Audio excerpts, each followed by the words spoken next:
Who's ready to understand the truth of self-love after 7 years of spiritual growth, personal development, and inner work?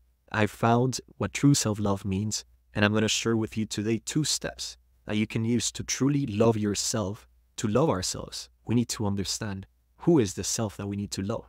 This is what I call the true self versus the false master, which is the inner critic. So today we're going to differentiate both of them, and I'm going to show you how you can love your true self and stop accepting the limitations and the unworthiness of the inner critic. So why self-love? Self-love is literally the most important thing we need to achieve in our lives, because without it, we fall into the trap of unworthiness. When we fall into the trap of unworthiness, we don't feel deserving. So we sabotage our relationships, we sabotage our relationship with money and abundance, and we sabotage our own physical health, because it takes a lot of freaking energy to have this inner critic inside and to have this battle that consistently drains you. So I had a client that I'm working with, and he told me that he worked for 20 years and he saved up more than $500,000.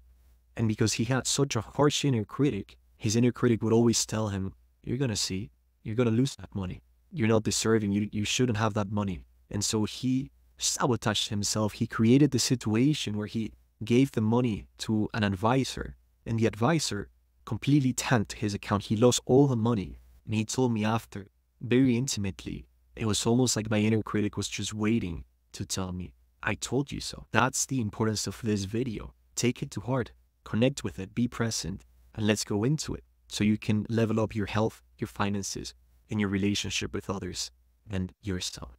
Okay? Let me tell you a story of how I found self-love, true self-love. So I was in 2020, graduated as a civil engineer. I saved up for 2 years, and I wanted to quit my job, and I wanted to move away to find myself, because at that time I was an extremely harsh inner critic to myself. So I made the move. I moved to Bali in 2020, just before everything happened.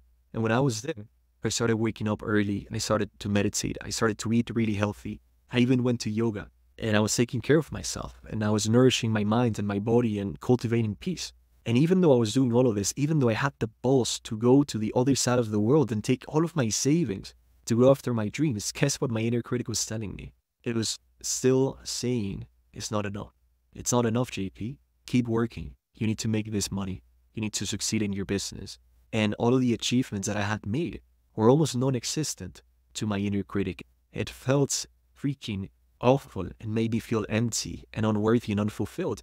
And I got in my own way to achieve all of this vision that I had. It was this resistance trapping me in a prison, and I couldn't move forward. And so I always ask myself, why can't I love myself? Why can't I accept myself? Why am I so hard on myself? Why do I reject myself so much? And I asked that question over and over again. And one day, when I was doing yoga and I finished, I was laying there on the floor in Bali, and there was a beautiful rice field. And I was just laying there, and a few thoughts starting to come in from a higher intelligence, and got this understanding of, JP, you've been looking for this self-love where you'll never find it.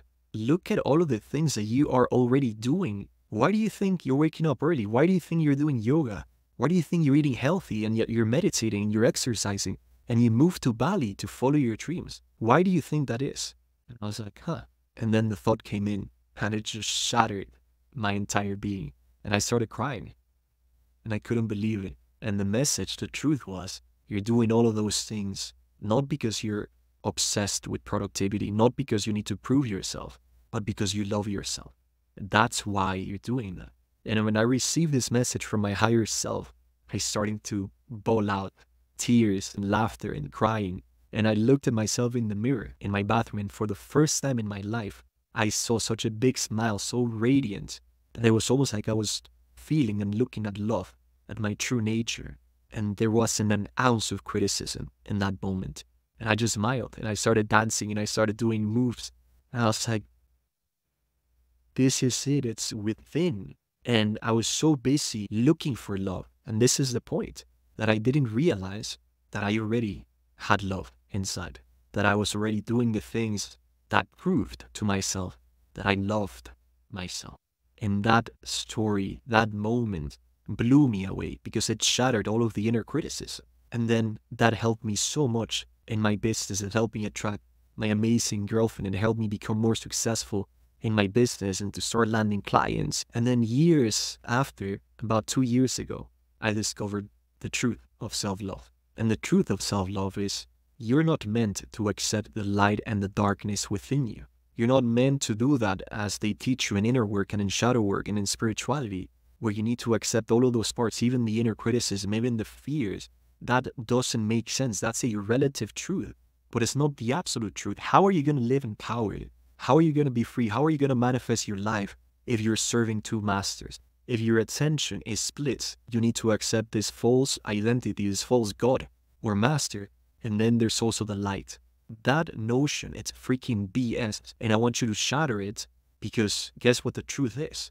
To love yourself, to accept yourself, we need to define what self is. And there's only one true self. There isn't two. And so who is your true self? Is who you were as a little kid, is the authenticity, the unlimited power, the joy, the abundance, which is your freaking true nature. That's your essence. That's what we need to accept. The inner criticism, the fears, the doubts, the unworthiness that we're so used to normalizing, that you think you are, is your freaking inner critic that always wants you to believe that you're unworthy, because that way you can keep yourself small, so that you can keep yourself safe and not succeed and not rock the boat and not hurt anyone. That's BS. And so we've been programmed into this notion that we need to accept both of those things. Tell me right now, honestly, does that feel empowering? Does that feel like the absolute truth? Because to me, it feels that there's something missing. And what was missing is the truth. Know the truth, and the truth shall set you free. This is the truth of your being. The highest principle in the universe is to understand that your only responsibility is to love and accept your true self, and to stop accepting the limitations of your ego and your mind as your own. And so what do we do? How do we apply this to your own life? I'm going to give you the 2-step guide to truly loving yourself. Because when you really connect to your essence, when you really feel that truth in your own life, everything changes. All of the confusion just clears up, because you're no longer in this disempowered state. You need to accept all of these parts, and that if not, you're not going to be whole. The truth is, this is the framework. First of all, we need awareness. Any constructive thoughts is love, is your true self. Any destructive thought or feeling is your ego, is your inner critic. You should not accept that. So first we need to build awareness. That's step number 1. Practice conscious breathing, so that when the ego comes knocking on your door, and I call this the house of wholeness, you have a house of wholeness, of love inside of you. You want to love yourself. But then the ego comes in with the lies of the mind, and it tells you don't deserve to love yourself. How dare you think you can love yourself? You haven't done this and this. That's the ego knocking on your house. If you choose to accept those lies, you accept them as your truth, and you open the door of your house, you let in this unwanted guest, and it creates freaking chaos in your life, in your home, and you lose your house of wholeness. So what we need to do when the ego knocks on the door, we need to become aware of it, that the ego is knocking on the door, because when you don't have that awareness, it just comes in automatically. You don't even have a door in your house. You don't even have that defensive mechanism. And so we need to have a door, we need to be aware. And step 2 is hold the knowing of who you are, which is light, abundance, prosperity, power, your true essence, your heart. And we tell the lies of the mind. We literally use our voice, our spoken word, and we command silence. We train this mind and we say, stop.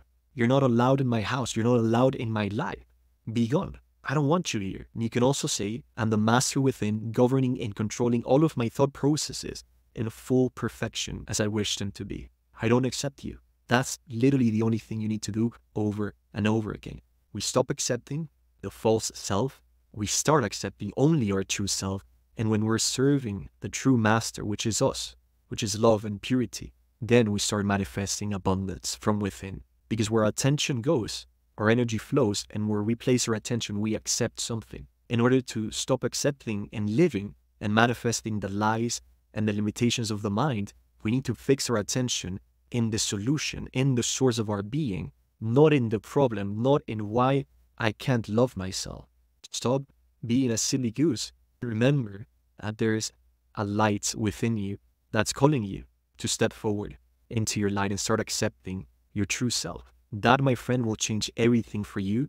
And that is the true definition of self-love, is having the discipline and the courage to say no to the ego and to say yes to the love that you are. Everything else is not real. It's not you. And so you can have the peace, the freedom, the clarity to know that your only responsibility is to accept that and nothing else. I'll see you on the next one.